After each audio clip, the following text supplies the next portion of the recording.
Hi YouTube, it's Ty. I'm going to do the controversial parenting tag. Before I get started, I would like to just say that I'm not an extremist when it comes to parenting. I do not believe everything that I read on the internet. I go by, advice from other parents as well as a physician, things like that. I do not like to argue with people about the decisions that I've made as a parent. I've made them being informed and based on what I believe in, and yeah. So, the first topic is pro-life versus pro-choice when it comes to, unplanned pregnancies. As someone who has had an unplanned pregnancy, I can definitely say that every option crosses your mind at one point or another. Very early in pregnancy for me, the abortion thing definitely crossed my mind. I was 16 when I found out I was pregnant, and I was by no means ready to be a mother. Also, I did not have a dependable guy in my life to support me and a baby at that age. The father of my child was 19 when I became pregnant. But for me, personally, in my pregnancies, I'm pro-life. For friends of mine and family and stuff like that, I would definitely be pro-choice. I mean, it's your body, it's your life, and you know what decision is right for you. Although I do recommend knowing exactly what is involved in every process, including abortion. As terrible as it is to know what happens, I don't think it's a good choice to make if you don't know what's going to happen to your baby, even though you're having an abortion. So yeah, I mean, I would support my friends and family either way and not judge, because I know how difficult it is, and if you cannot support a baby or take care of a baby, or you can't stop drinking or doing drugs, then you should not be having a baby. I'm sorry, but you do not need to ruin another person's life by drinking or doing drugs. Not to say that children of people who do drugs do not deserve to live, because of course that's not true, but I mean, if you're going to be, selfish to not take care of your body while you're nourishing and creating another life, then you do not need to be having a baby. But yeah, I'm supportive of all decisions when it comes to other people, as long as they respect my decisions. Second topic, baby wearing. All for it. I had a pea pod wrap when my daughter was a newborn, and I found it so awesome. If you need to, sorry, she's got a cart for Christmas and she loves to push it around. So I got a pea pod wrap, which you just tie it around your body and put your baby in. It's very snug and comfortable and extremely safe. It supports every part of the baby's body. So yeah, I definitely support it. I recommend wraps, personally, because they're so, what's the word? Versatile. You can use it from a tiny little newborn up to a 25-pound toddler and beyond. I don't like the Baby Bjorn kind of baby carrier. No. I didn't find those comfortable at all. I always felt like my baby's gonna fall out of it, so that wasn't fun. So I love the wrap. My wrap was $80, which is pretty expensive, but I mean, I used the crap out of it. Mom! Yes? Thank you. So it's awesome, and I'm keeping it for my next child. Anyway, next, circumcision. I really don't know where I stand on this, and I won't, I think, until if I ever have a boy. I mean, it seems like a decision that it doesn't make sense to do a surgery on a newborn baby's private areas to make them look better. I don't know.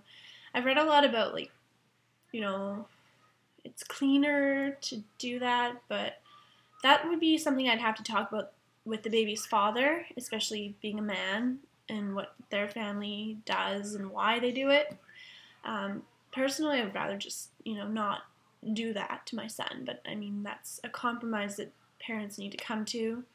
But I don't have a son yet, so I can't talk about that. Yeah, so next, adoption. All for it. If you can do it and you need to do it, then do it.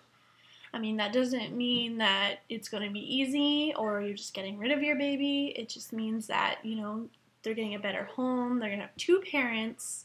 Not that that is the most important thing, because it's really not. But, yeah, they'll have, with an adoption, I mean, they pick good people. They pick stable people. They pick, I don't know if they pick single people very often, but people who are capable of caring for your child better than you can, and that is the greatest gift anyone could give. I mean, I considered that option as well. I mean, I knew I could take care of my daughter, so I did not give her up for adoption.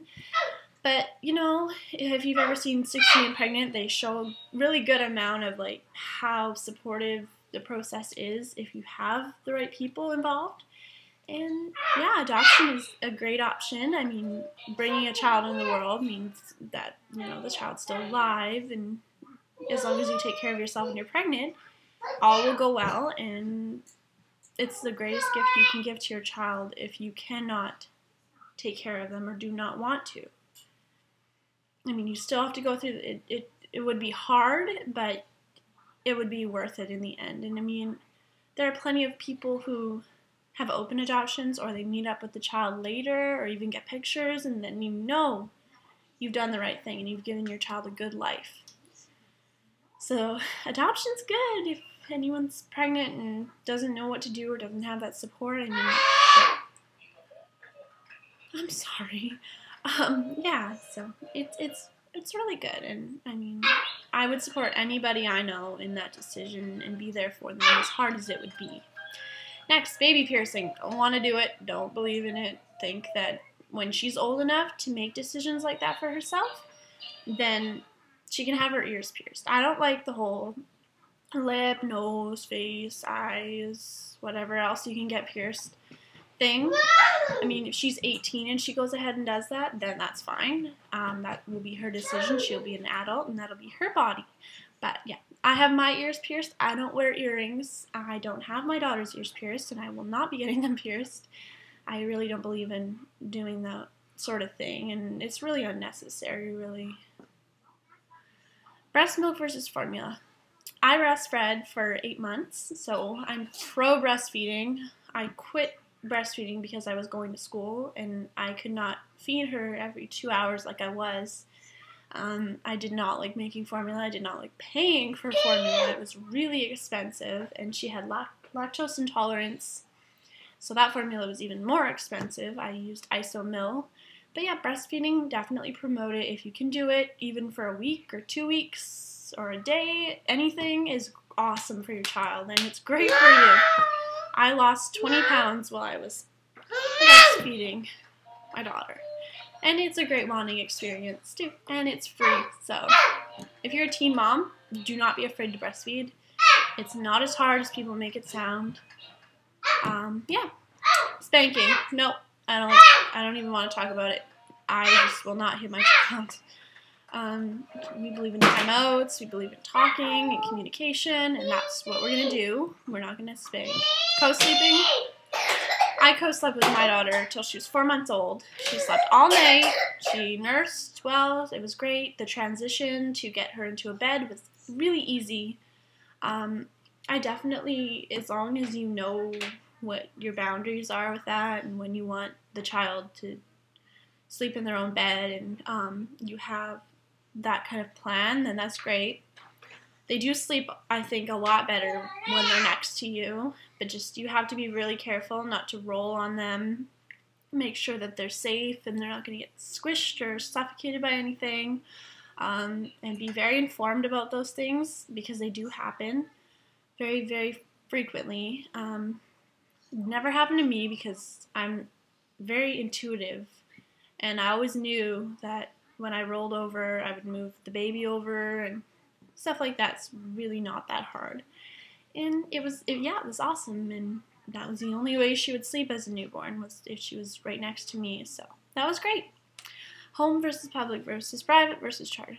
Well, where I live, we only have public schools. I'm not really doing too terribly much research on that right now because we still have a while to go before she's in school, and things will change. Terrible twos. So yeah, we have lots of public schools. We don't have any private schools, so we'll see what happens when we get there. She goes to a daycare, which is at a facility, and it's really great. And we like that. It's set up with a good schedule. It's a lot like a preschool, and she is learning a lot. Are you okay? You need some help? Okay, come here. Look. She has to wear her socks on her hands at all times. Vaccinations. Oh, I've seen so many arguments about this lately. It's insane. I believe in getting the immunizations against really dangerous diseases because, as you know, in countries where they don't have vaccines, it's terrible. It really is. I mean, things like measles and things like that. Yep, definitely. I would vaccinate my daughter. I don't want any of those things attacking her body. As for flu shots, things like that, no. We're not going to be doing that. I believe in immunity to those sort of things that aren't dangerous and can be treated.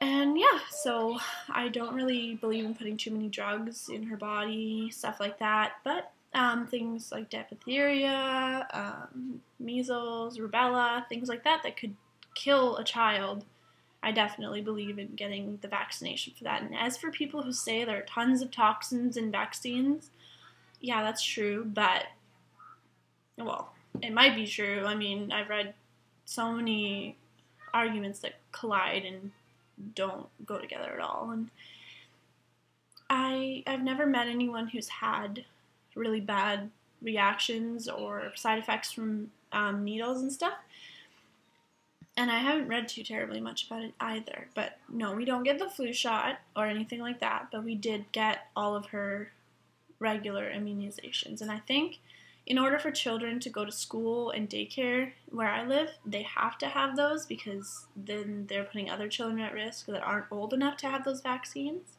So we got them and we're fine and we didn't die or explode or anything like that.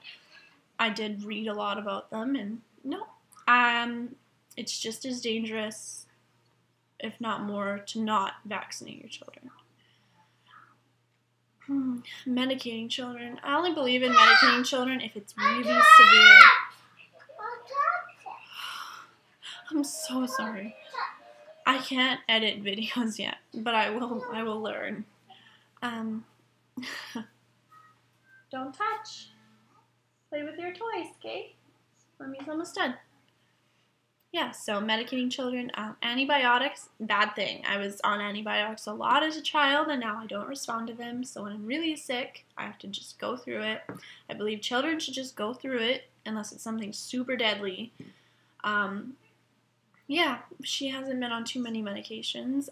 Things generally do go away on their own, and it just builds a tougher immune system. We have her on multivitamins, which is fine. It's not going to hurt her. It just gives her a little extra because she does not eat meat. But yeah, I don't think people should be dosing up their children. And I'm really glad that they made cough syrup unavailable to children under the age of 6 because that does cause a lot of problems with lungs and it does lung damage. So I know this from experience. My lungs are terrible. But yeah.